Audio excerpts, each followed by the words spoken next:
Hey Sue, this is Joel. It was nice to see you today. We didn't get any swings on the video. These are actually back from about 5 or 6 weeks ago. And interestingly, you see, 5 or 6 weeks ago we were talking about that club, getting a little more solid contact where we'd see with the tour players the iron is bottoming out in front of the ball. Right through there, you see the bottom of the arc is right there, like opposite his left foot, and the ball was back there inside right about on inside his left heel. And what we saw for you there was that club tends to bottom out actually just a little bit before the ball, which is not what we'd want. And here this one was just a little bit better, where it bottomed out right about at the ball. But that's why that was such a germane question you asked there today. You couldn't tell when you scruffed those rescues off the ground if you were hitting them coming down into it too much or if you were kind of coming up on the ball. And what I mentioned to you was a big part of it was getting onto your front foot like you did so beautifully here a few weeks ago.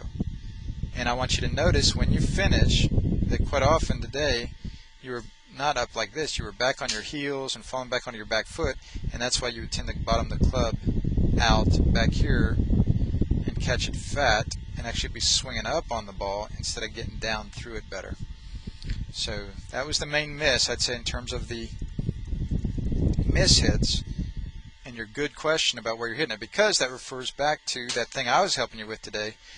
I wanted you to get that ball a little farther back in your stance with the fairway woods and the irons, so that it'd make it a little easier for you to get the ball first and a little divot out front, like we see here with the tour players, right through there. Again, the bottom of the club, arc of the club head out in front of the ball, and because it's harder for you with that thumb on the side to unhinge the club head down through the ball. So with that grip, I'm making these adjustments for you. Put the ball farther back in your stance, make sure you're getting on your front foot to get that divot out front. And here's another look at it. Another way to look at it, Sue, is to see this ball having backspin, because again, see, the club head is lower over there than it is right there. See how the club head's headed downward through the ball, bottoming it out in front of the ball, even on the mat there, indoors in the wintertime. And that's what creates that backspin, the solid strike. Thanks so much, Sue. We'll talk to you soon.